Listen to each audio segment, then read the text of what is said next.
Hey, Mike, Callahan here with a quick video with Callahan's Corner where you ask the questions. We answer them live right here on Facebook. So, question I got today is not automating your collection and billing systems hurting your ability to have good cash flow in your business and basically hampering your ability to scale your business even quicker. So, after 25 years owning a lawn care and snow removal business, one of the most instrumental changes we made in my business was going in and automating our billing systems and then our accounting system. So, a lot of people might ask, Mike, what do you mean by automating your billing system? So what we've done is gone in and used the CRM, the customer relationship management software that we use in the business to go out and be able to have the ability to customize per client the ability to bill daily, weekly, monthly, or on a custom day of the month. Say, for instance, I want to bill all my clients on the 20th. So most lawn care and home cleaning companies are going out and actually billing at the end of the month. But what that's doing is creating a cash flow issue. So predominantly in most markets, you're going to get 4 or 5 cuts in just for lawn mowing alone in the week. So if the client doesn't pay you, you are upside down at least 4 visits before you can actually shut off the service. And then you're probably going to give them 20 to 30 days to pay after that invoice is generated. So the first thing I want to touch on is the time and the effort and sometimes the inaccuracies that will happen when you go out and manually create your invoices. So in our software, the way we use it is we actually bill out all of our one-time jobs daily, so at the end of each day, and we require a down payment or basically a deposit, prepayment on those for our non-reoccurring clients. So that's going to make sure we get at least 50% of the payment up front to cover a lot of the materials and anything else we're doing on the job. And then as soon as that job is done with start and stop times, we've got the ability to see exactly when the job started, stopped, and our profitability on that. That invoice is generated that day and it's due on receipt when the job is done. Now, if we're doing reoccurring services like weekly or biweekly mowing, this is where it gets really hairy in my opinion. So what I'm going to suggest is that you need to go out and take, say, this week's billing for all your reoccurring mowing jobs and actually have the software automatically generate the invoices and you bill it out weekly. So the following Tuesday, we're going to bill everything we did for this week. So we're going to have cash in the bank for all the jobs we did last week, and we'll have that money in the bank before payroll runs on Friday. So we need to take a look at how do we go in and cover ourselves for one-time jobs for non-reoccurring clients and have those automatically generate the invoices on a daily basis.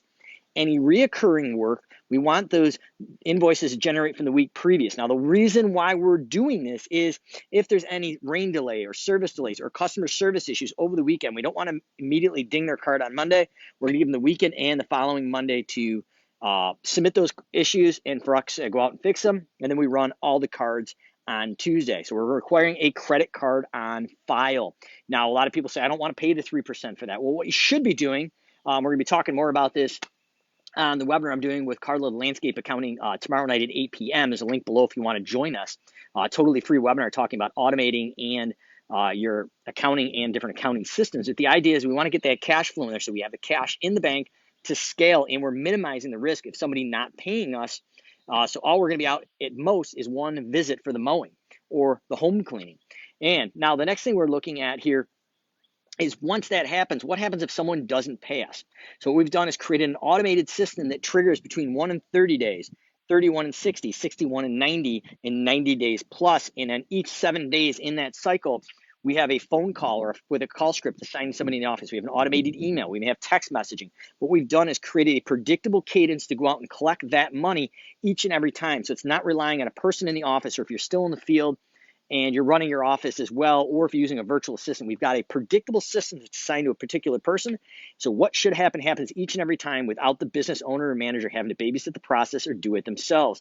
But as we escalate that non-receivable, it can go all the way up through setting up a collection process through the local court system. So we've created a standardized operating procedure for accounts receivable when they go past due. Now, if you're requiring a credit card on file, why not have a welcome sequence that automatically captures that credit card on file with a PCI compliant credit card form? So you're being adherent to the laws and your customer's information is secure and it's not your liability. So as soon as they become a client, that automation triggers out and does a PCI compliant credit card form to get the credit card on file. Now we can build additional automations around that as well to not allow the job to be dispatched or done until the credit card is on file. So once again, we're creating a checks and balances with the automation. So we're not looking to replace a person in your business, but we're trying to get your people in your office to start doing the $100 an hour jobs, not the $15 or $20 an hour jobs. We want to create a cadence of accountability and predictability in that system. In addition to all of that, we want to go in and create some other welcome and wow scenarios. So if they become a new client for reoccurring services, we go out and do a 30, 60, and 90-day follow-up that looks personal but yet automated to make sure we grab any of the little issues before they become cancellation issues, and to talk to where the client is in the client lifetime, where they're at, or the life cycle. We want to go out, if it's a one-time service they sign up for the first time, we're going to go out just one time through an email or text that looks personal but automated to make sure they're happy with the system and the process that we're using and the quality of work. But the main takeaways here, if you're going to join us tomorrow at 8 p.m. Eastern with Carla Landscaping Accountant, I'm going to break this down in this free webinar. But the takeaway from the video, if you aren't joining us, is we need to go in and automate our billing systems. So every one-time job, we want to bill at the end of the job with a prepayment of probably 50%.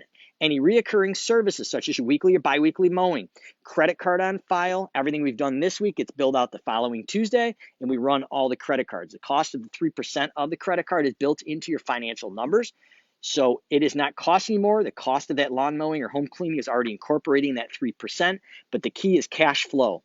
So all the work we did last week, the money for it is in the bank before we run payroll on Friday. So it allows you to have the cash flow to continue and scale and grow your business by 50 or 100% year after year and not have to worry about cash flow. If they don't pay you, the worst case scenario is you're out one mowing or one home cleaning, not 4 or 5. And now we've got an automated process that kicks in and triggers. We have a payment that's past due one day, and then we go from 1 to 31 days, or 1 to 30 days, 31 to 60, 61 to 90, and then collections thereafter. But we have a daily or a weekly cadence of every 5 to 7 days that automation is going out and reaching out to them automatically, or assigning a ticket or a to-do for someone in your office to call that's holding accountability. So I can't wait to see you on the Landscaping Accountant webinar, how to automate your business and accounting with Carla Landscaping Accounting. Click the link below here. And if not, I will see you again tomorrow here on Callahan's Corner, where you ask the questions and we answer them live right here on Facebook.